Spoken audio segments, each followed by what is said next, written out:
mid ka mid ah diyaaradaha United Airlines ee ka shaqeeya waddankaasi Mareykanka ayaa lagu soo waramayaa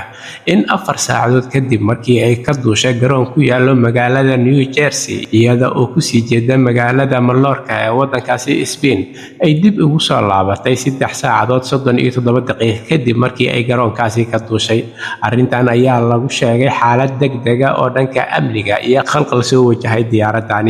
diyaaradan oo nambarkeedu ahaa 767 oo ka kicitintay magaalada New Jersey kuna sii jeeday Mallorca oo Spain ah ayaa waxaa la socday oo rakaabkeedu ahaa 190 rakaab ah iyo 12 shaqaale ah kuwa oo ku wada sugnaa gudaha diyaaradan hawada ku jirtay.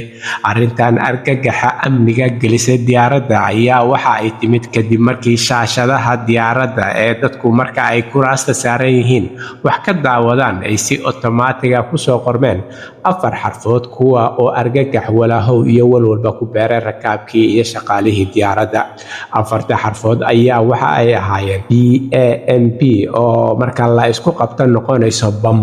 taasoo walaahow walbahaar iyo argagax ku abuurtay rakaabkii diyaaraddaasi 190 ka badnaa iyo 12 shaqaalaha ahaa ee la socday. Waxayna taasi dhalisay kadib markii diyaaradda gudaheeda uu ka bilowday guux xooggan iyo cabsi iyo argagax in kabtanadii diyaaradda ay go'aansadaan in ay dib ugu soo laabtaan garoonkii ay ka duuleen 3 saacadood ka hor, taa oo ay ku guuleysteen in diyaaradda oo badqabta ay ku soo laabtaan garoonka iyadoo shaqaalaha diyaaradda la socdana ay dadka farayeen in ay iska damiyaan shaashadaha si aysan u sii argagixin oo aysan u sii arkin qoraalkan 4 xaraf ka kooban ee bam. Waxaana lagu soo waramayaa markii ay diyaaradda ku soo laabatay garoonka in baaritaan lagu sameeyay guud ahaan rakaabkii saarnaa lagana soo dejiyay oo diyaarad kale lagu wareejiyay, halkaasoo hay-adaha amniga ay baaritaan ku sameeyeen gudaha diyaaradda. Shirkadda diyaaradan leh ee United Airlines ee dalkaasi Mareykanka laga leeyahay